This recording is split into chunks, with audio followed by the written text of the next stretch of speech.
Enjoy the feast. Fajnie chwała. Z praznikiem. Today is the Feast of Transfiguration. Christ goes for a walk up to the mountain, Mount Tabor, with Peter, James, and John, and before them he's transfigured. He's more radiant than the sun, and they were in fear. They fell to their faces because he appeared. Who appeared with him? Moses and Elijah.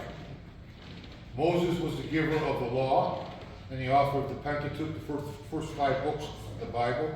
And Elijah is famous because he is one of the prophets that never died. He was carried up into a fiery chariot to the heavens. So Moses and Elijah appeared before them, and in trembling they said, it would be good if we made 3 booths. What he means are tabernacles. He means like a lean-to. He thought they're going to stay up there for a while. So Peter suggested, why don't I make 3 lean-tos, one for you, one for Moses, one for Elijah. Jesus says no. And then what happens? The same thing that happens when Christ came out of the waters in the Jordan at his baptism, at Theophany. A voice comes from heaven and says, this is my son. This is my son. It's the voice of God himself. Twice God says that about Jesus Christ. That's why there's no doubt. There's no doubt about the sanctity of Christ and the divinity of Christ. God said twice to people, to human beings like you and me, this is my son.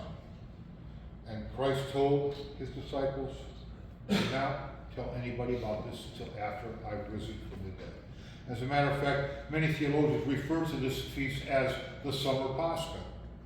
It's a joyful feast.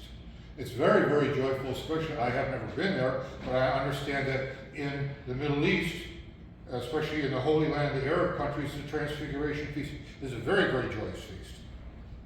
So much so, they sort of forget the Dormition fast and they roast a lamb and they have a good time, because they know how to have a good time. So, but anyhow, nevertheless, this Feast of Transfiguration is important in as much as Christ manifests his divinity to 3 of his disciples and all of us through the gospel lesson.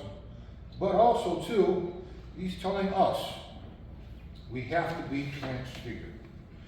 I'm not sure where, okay, right there, next to Keith is the Transfiguration icon in Greek between St. Herman and St. Innocent.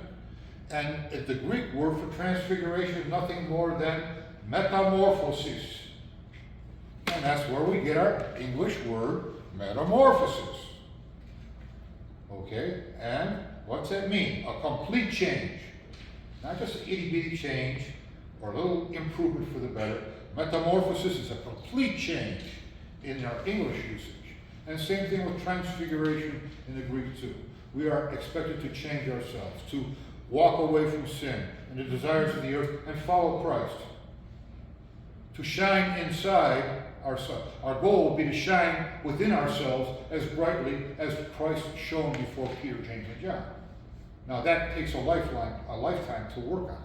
Okay, it's an entire process, but it can be done. So we are all called to transfigure our lives in a direction of God and Christ and salvation, and in a direction away from sin and greed and selfishness and self-centeredness and all those kind of things.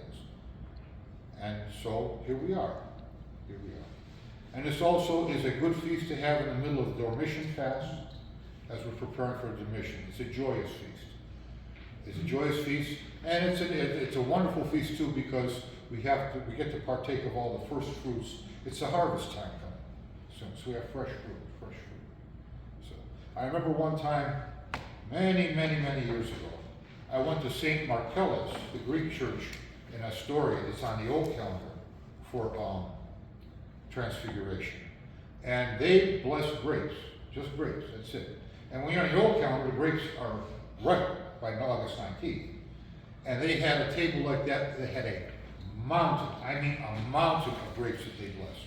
And they passed clusters of grapes out to the people as they venerated the crowds. It was very, very touching and moving. So my message to you today is joy to all of you on this Feast of the Transfiguration.